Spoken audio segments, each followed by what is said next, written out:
Assalamualaikum warahmatullahi wabarakatuh. Perkenalkan, nama saya Willy Rizky Wijaya. Saya akan presentasikan apa sih tentang ergonomi itu. Sebelumnya, ergonomi itu berasal dari bahasa Yunani, yaitu ergos yang berarti kerja dan nomos yang berarti aturan.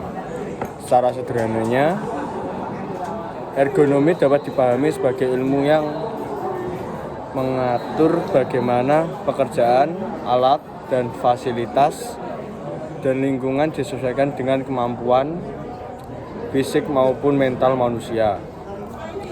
Dalam konteks industri modern, ergonomi bukan hanya berbicara tentang kenyamanan, tapi juga mengenai bagaimana desain suatu sistem dapat mengurangi resiko kecelakaan, menurunkan beban kerja fisik, meningkatkan akurasi, dan menciptakan produktivitas yang lebih tinggi.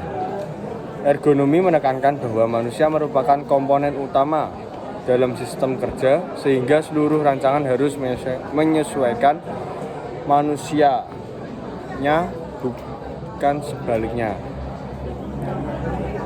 Sejarah perkembangan ergonomi.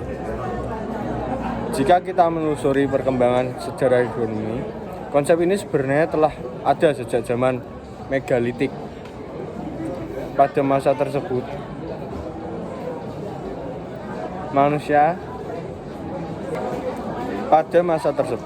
manusia merancang dan membuat alat sesuai kebutuhan.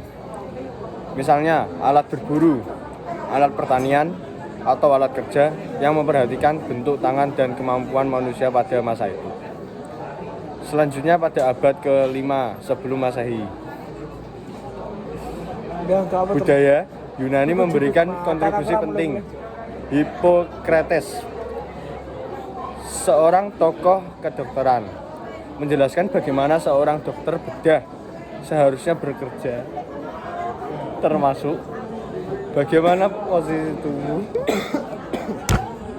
cara memegang alat, serta bagaimana alat-alat bedah sebaiknya dirancang. Ya. Jadi perkembangan pusat ergonomi terjadi pada masa peperangan dunia kedua. Pada masa itu, banyaknya peralatan dan mesin digunakan dalam perang, sehingga diperlukan desain yang tepat.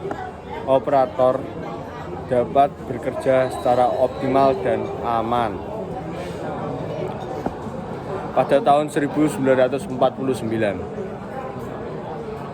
Hywel Murrell secara resmi memperkenalkan istilah ergonomics di Inggris, menandai dimulainya ergonomi sebagai disiplin ilmu modern.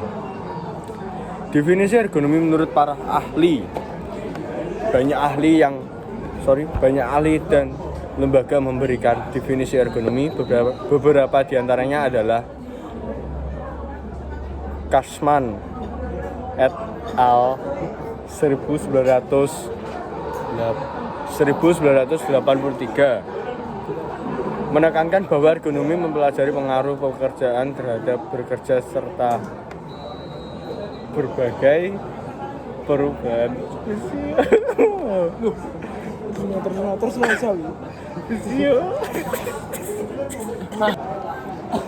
Cashman et al.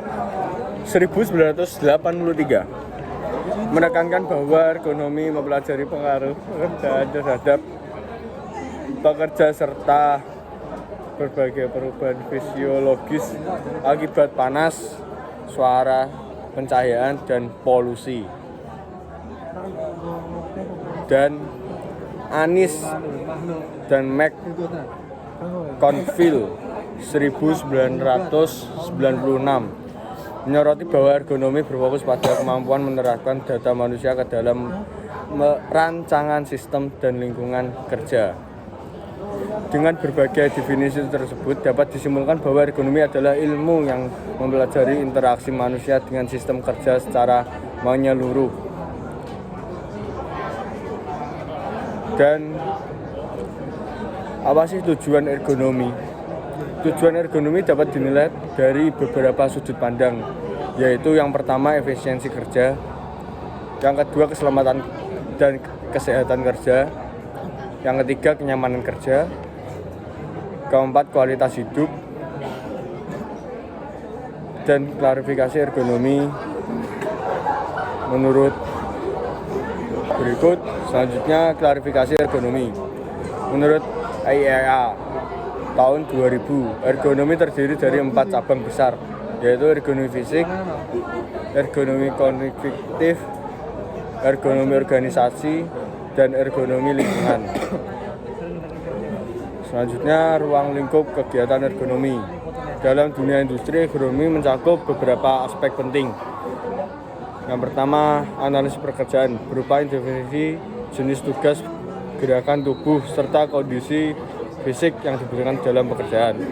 Kedua, pengukuran fisik untuk mengetahui batas kemampuan pekerja agar tidak terjadi kelelahan berlebih.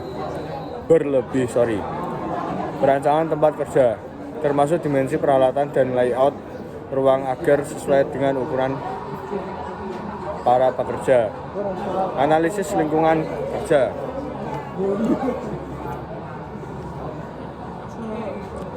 Meliputi pencahayaan, ventilasi, kebisingan, getaran, hingga pengaruh kimia. Selain itu, ergonomi juga berkaitan tentang pendidikan dan pelatihan untuk membentuk budaya kerja yang sehat, aman, dan produktif. Selanjutnya ada risiko ergonomi. Beberapa faktor risiko ergonomi yang dapat menyebabkan cedera atau gangguan kesehatan, yaitu yang pertama, penggunaan tenaga berlebih seperti mengangkat beban berat, menarik atau mendorong peralatan besar. Yang kedua, gerakan berulang, misalnya mengetik terus-menerus, memutar obeng, atau merakit komponen yang berlubang. Postur janggal, seperti membungkuk, memutar pinggang, menjangkau terlebih jauh. Berikutnya, pekerjaan statis, misalnya terdiri terlalu lama atau duduk di posisi sama. Selanjutnya, getaran mesin bisa berasal dari mesin bor, gergaji mesin, atau mesin besar pabrik. Tekanan kontak, misalnya bagian tubuh bersentuhan dengan benda keras atau tajam. Faktor-faktor ini jika berlangsung lama dapat menyebabkan cedera serius. Cedera yang dapat ditimbulkan oleh risiko seperti tadi, yaitu antara lain cumulative trauma disorders atau yang biasa disebut CTD. Kedua, repetitive strain injury atau biasa disebut dengan RSI. Berikutnya, musculoskeletal disorders atau biasa disebut MSDS. Cedera-cedera ini sangat umum terjadi di dunia industri, terutama pada pekerjaan manual. Berikut metode-metode dalam ergonomi. Untuk melakukan analisis ergonomi, beberapa metode digunakan, yaitu ethnographic analysis. Metode ini menganalisis langsung perilaku pekerjaan menggunakan teknologi dalam konteks dunia nyata. Terus berikutnya ada focus group discussion atau biasa disebut FGD. Digunakan untuk mengetahui pendapat kelompok pekerja tentang kondisi kerja dan teknologi. Yang ketiga ada interactive design. Metode desain berulang untuk memperbaiki produk atau sistem berdasarkan umpan balik nyata pengguna. Berikutnya meta analisis, menghubungkan data atau meneliti terlebih terdahulu untuk memahami pola atau kecenderungan tertentu. Subject in tandem, dua orang bekerja sama pada suatu tugas mengidentifikasi kesulitan yang mungkin tidak terjadi pada individu. Yang keenam ada survei dan kuesioner, digunakan untuk mengumpulkan data dalam jumlah besar dengan biaya rendah. Metode ini membantu rancangan sistem dan memperbaiki kondisi kerja secara tepat sasaran. Sekian Itu dari presentasi saya, dan kesimpulannya adalah bahwa ergonomi dapat disiplin ilmu yang sangat penting dalam meningkatkan keselamatan, kenyamanan, dan produktivitas kerja. Desain yang ergonomis bukan hanya memberikan keuntungan bagi perusahaan, tetapi juga meningkatkan kualitas hidup pekerja secara keseluruhan. Sekian, apabila ada kesalahan kata maupun itulah pokoknya. Terima kasih atas waktunya. Wassalamualaikum warahmatullahi wabarakatuh. Dadah.